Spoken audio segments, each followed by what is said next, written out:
2 de octubre de 1968. Plaza de las Tres Culturas, Ciudad de México. Miles de jóvenes se congregaron para exigir libertades democráticas, cese a la represión y justicia social. El ambiente estaba cargado de esperanza, pero también de tensión. Soldados vigilaban cada esquina, helicópteros sobrevolaban el cielo y francotiradores aguardaban en silencio. Lo que inició como una protesta pacífica terminó convertido en un baño de sangre. Aquella noche, el grito estudiantil fue ahogado por ráfagas de disparos. Conozcamos la masacre de Tlatelolco, el día en que la violencia reveló el rostro autoritario del régimen y dejó una herida imborrable en la memoria mexicana.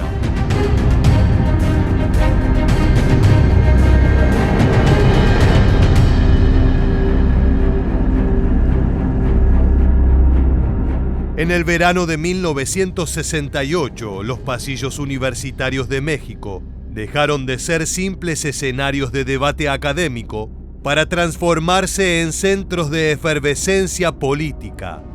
Estudiantes de la UNAM, el IPN y otras instituciones comenzaron a marchar.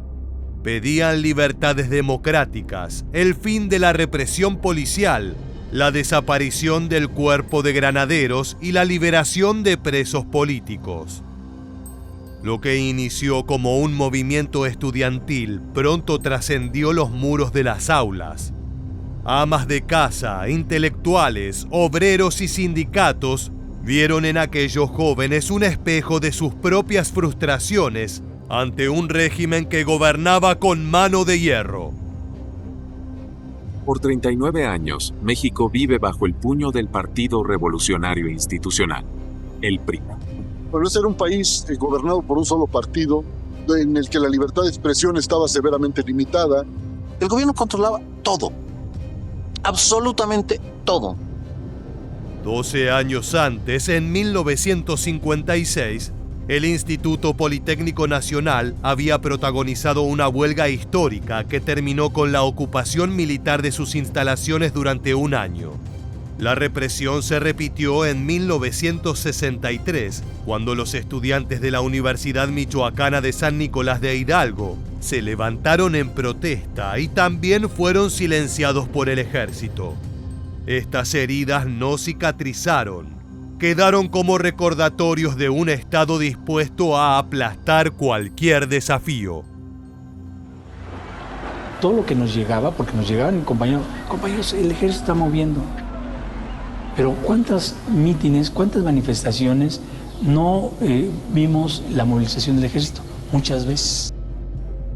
Sin embargo, esta vez sería distinto. Para 1968, el mundo entero ardía en protestas. Y México no fue la excepción. Sin embargo, había una diferencia crucial. El gobierno mexicano tenía los ojos del mundo encima. En pocos días se inaugurarían los Juegos Olímpicos de 1968, los primeros en celebrarse en un país latinoamericano. El presidente Gustavo Díaz Ordaz estaba decidido a mostrar un México moderno, pacífico y próspero. Y las marchas estudiantiles eran una amenaza directa a esa imagen de estabilidad que quería proyectar al planeta entero. Estaba orgullosísimo de su capacidad de administración, de organización, y unos estudiantes la iban a poner en duda.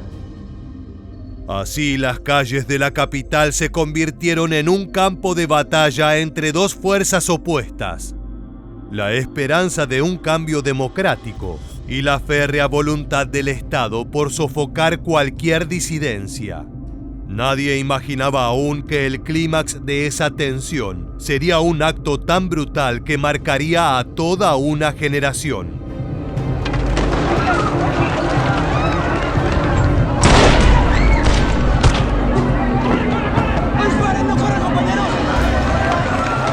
Antes de que los disparos se convirtieran en pesadillas, el plan comenzó a trazarse desde el Palacio Nacional. La protesta no sería enfrentada con diálogo, sino con fuego. Bajo el nombre de Operación Galeana, el objetivo del gobierno no era dispersar, sino desmantelar el movimiento estudiantil de raíz. El plan integraba a distintas fuerzas: el ejército mexicano, la policía y un grupo paramilitar creado en secreto, el Batallón Olimpia. Este último estaba conformado por soldados encubiertos, vestidos de civil, fácilmente identificables por un guante blanco en la mano izquierda. El Batallón Olimpia era una unidad mixta del ejército para los Juegos Olímpicos, por eso se le llamaba Olimpia, para garantizar la seguridad en los Juegos Olímpicos. Y bueno, después se distorsiona, ¿no? Ese Batallón Olimpia, que después se transforma en un grupo de choque para mantener la protesta social y atacar el movimiento estudiantil. La misión del batallón era doble: infiltrarse entre los manifestantes para señalar a los líderes y, llegado el momento, generar el caos necesario para justificar la represión militar. Los preparativos fueron minuciosos. Se colocaron francotiradores en edificios que rodeaban la Plaza de las Tres Culturas. Se asignaron tanques y jeeps listos para bloquear las salidas. Incluso se diseñó un sistema de señales con bengalas rojas y verdes que daría inicio al operativo. Todo estaba pensado para que el enfrentamiento pareciera un acto de legítima defensa del ejército. El presidente Gustavo Díaz Ordaz, obsesionado con mantener el orden de cara a los Juegos Olímpicos, dio luz verde. Cualquier intento de diálogo fue sofocado. La narrativa oficial comenzó a construirse antes de la masacre. Los estudiantes serían acusados de comunistas, de querer desestabilizar al país en plena Guerra Fría, de estar manipulados por fuerzas extranjeras. Así, la Operación Galeana se preparó como un acto de control político. El presidente ordena la detención de los líderes estudiantiles. Optaron por ocupar el campus de la ciudad universitaria en la idea de que de ese modo acabarían con el movimiento. Yo estaba en la facultad y comencé a oír muchísimo ruido y es impresionante oír las botas de los militares cómo avanzan.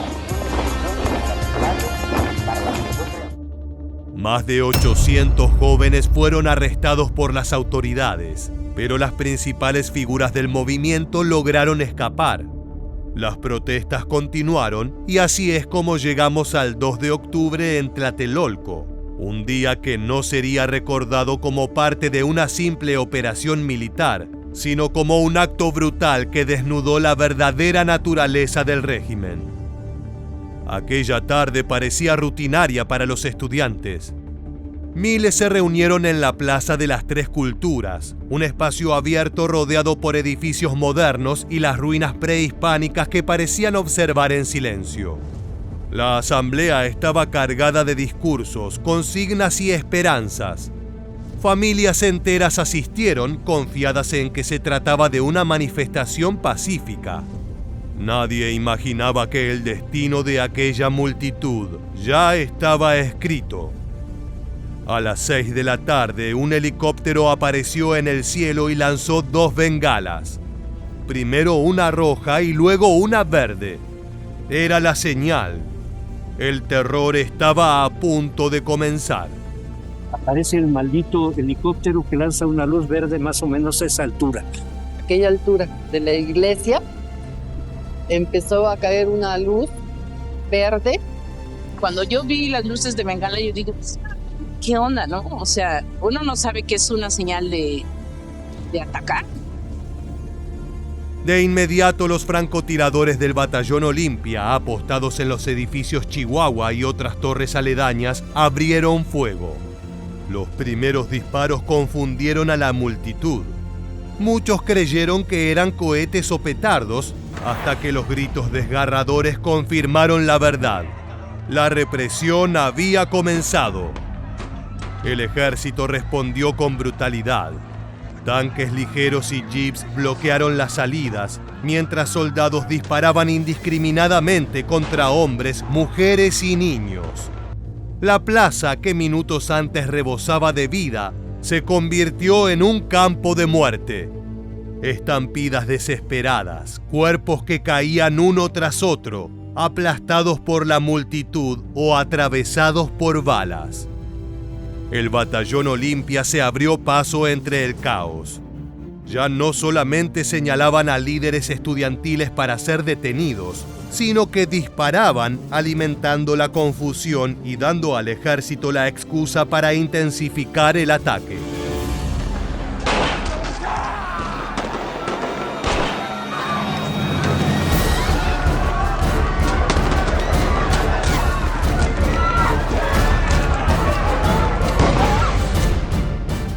Algunos sobrevivientes recordaron haber visto soldados matando a estudiantes ya rendidos a sangre fría, mientras otros eran arrastrados a camiones militares rumbo a un destino desconocido. Y el muchacho se puso adelante de mí y una maldita bala le atraviesa. Me atraviesa la cabeza. El hecho es que aquí cayó.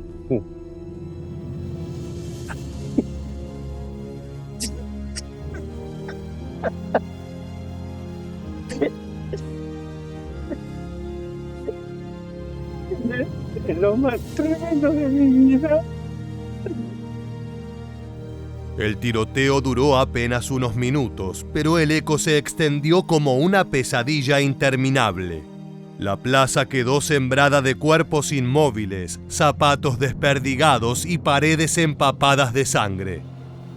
Desde las ventanas de los edificios, vecinos aterrados observaron cómo los soldados retiraban cadáveres para ocultar la magnitud de la tragedia. Lo que debía ser una tarde de protesta terminó en una carnicería. No obstante, aún queda una pregunta que incluso hoy sigue sin respuesta.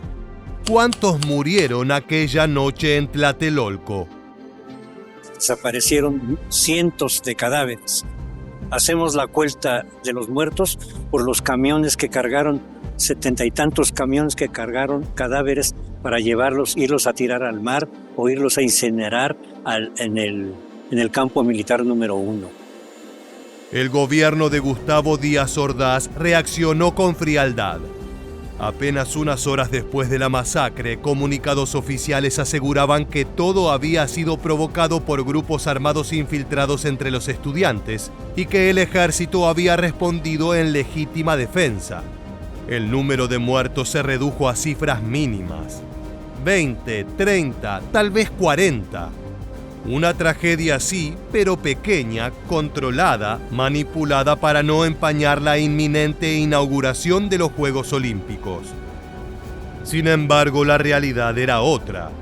Testigos, vecinos y periodistas extranjeros que lograron burlar la censura narraban escenas espeluznantes. Centenares de cuerpos apilados, estudiantes heridos arrastrados como bultos, camiones militares repletos de detenidos. Algunos cálculos hablaban de más de 300 muertos, otros de hasta 400. La cifra exacta se perdió entre los disparos y la oscuridad de la represión. El silencio no fue casual, fue política de Estado. Censura en los medios, persecución a quienes intentaran difundir la verdad y desapariciones forzadas como castigo ejemplar. Mientras tanto, las familias buscaban desesperadamente a sus hijos en hospitales, cárceles y morgues improvisadas. La mayoría solo recibía silencio o amenazas. Madres que llevaban fotografías a las autoridades eran ignoradas o vigiladas por la policía. El Estado no solo mató, también intentó borrar las huellas de su crimen. Y todo apuntaba a una persona: el presidente. No hay ninguna duda. El presidente de la República, Gustavo Díaz Ordaz, ordenó que un grupo de los oficiales más cercanos a él dispararan contra la multitud y contra los soldados que habían sido enviados sin conocimiento previo por Marcelino García Barragán. Con el paso de los años, documentos desclasificados confirmaron lo que muchos sospechaban. La masacre fue planificada, ejecutada con precisión y seguida por un encubrimiento sistemático. El Estado había decidido minimizar la tragedia, reducirla a un incidente en el que unos cuantos estudiantes radicales se habían extralimitado. Pero la memoria es más fuerte que la censura. Tlatelolco quedó marcado como un vacío imposible de llenar. No importa cuántas veces se intentó imponer la cifra oficial. En la conciencia colectiva de México, aquel 2 de octubre no fue de unas pocas decenas de muertos, sino de cientos de jóvenes sacrificados en nombre del orden. Un número imposible de precisar, pero suficiente para manchar para siempre la historia del país. ¡Octubre! ¡No se olvida! ¡La lucha combativa! Tras la masacre, el régimen no solo impuso el silencio de las armas, sino también el de la propaganda. El gobierno de Gustavo Díaz Ordaz desplegó una maquinaria para deslegitimar el movimiento estudiantil. Los jóvenes fueron presentados como agitadores comunistas, infiltrados extranjeros y traidores a la patria en plena Guerra Fría. En la narrativa oficial no eran víctimas, sino culpables de la violencia que había teñido de sangre la Plaza de las Tres Culturas. ¿Quiénes manejaron las ametralladoras? En donde cayeron soldados, los mismos soldados se subieron arriba a disparar a los de abajo. ¿Quiénes fueron?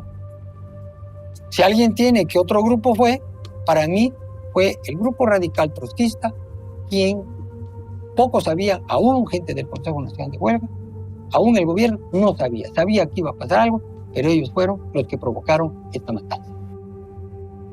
La campaña mediática fue inmediata. Periódicos y noticieros controlados por el Estado difundieron comunicados donde se hablaba de un complot internacional contra México. La CIA, que seguía con atención los movimientos estudiantiles latinoamericanos, colaboró con informes y apoyo logístico, reforzando la idea de que el levantamiento debía ser aplastado antes de que se convirtiera en un foco de inestabilidad. El discurso del anticomunismo sirvió como excusa perfecta para justificar el asesinato de civiles. 2 días después de aquel trágico 2 de octubre, un telegrama secreto de la Embajada de Estados Unidos en México al Departamento de Estado en Washington tenía un apunte inquietante. Solicité comentarios sobre los informes difundidos por el FBI el 4 y 5 de octubre sobre el origen del tiroteo en los incidentes del 2 de octubre. Un informe atribuyó el brote a la confusión entre el ejército y los agentes de seguridad, otro grupo terrorista trotskista implicado, Brigada Olimpia, que no se identificó previamente. El informe de la CIA no hablaba del Batallón Olimpia, sino de una brigada comunista que llevaba el mismo nombre. Esto contribuyó al relato oficial, y las atrocidades continuaron. Cientos de estudiantes detenidos fueron llevados a cárceles clandestinas, donde sufrieron torturas, interrogatorios interminables y desapariciones. La represión no terminó en Tlatelolco. Se prolongó en universidades vigiladas, en hogares acosados por agentes del Estado y en voces intelectuales censuradas. El miedo se instaló como estrategia política. Pero la verdad se filtró a pesar de la censura. Testigos extranjeros, fotógrafos que ocultaron rollos de película y sobrevivientes que escaparon de la represión contaron lo ocurrido. Décadas más tarde, documentos desclasificados confirmaron la magnitud del crimen y la participación de cuerpos de seguridad nacionales e internacionales. El reconocimiento oficial tardó más de medio siglo. Recién en 2024, el gobierno mexicano por primera vez declaró la masacre de Tlatelolco como un crimen de lesa humanidad y ofreció una disculpa pública. En la misma plaza se erigió el Memorial del Movimiento 68, un espacio para la memoria y la resistencia, recordando a quienes murieron, a quienes fueron silenciados y a quienes aún siguen desaparecidos. El 2 de octubre de 1968 quedó inscrito como una cicatriz en la memoria de México. La Plaza de las Tres Culturas se convirtió en un recordatorio de lo que sucede cuando un gobierno teme más a la libertad que a las balas, más a las ideas que a los fusiles. Tlatelolco no fue un hecho aislado, sino la demostración de que la voz de los jóvenes puede estremecer regímenes enteros y que la represión no logra sofocar la memoria. Más de medio siglo después, la consigna sigue viva. 2 de octubre no se olvida. Así llegamos al final. Si te gustó este video, te esperamos en nuestra próxima entrega de Historia Militar.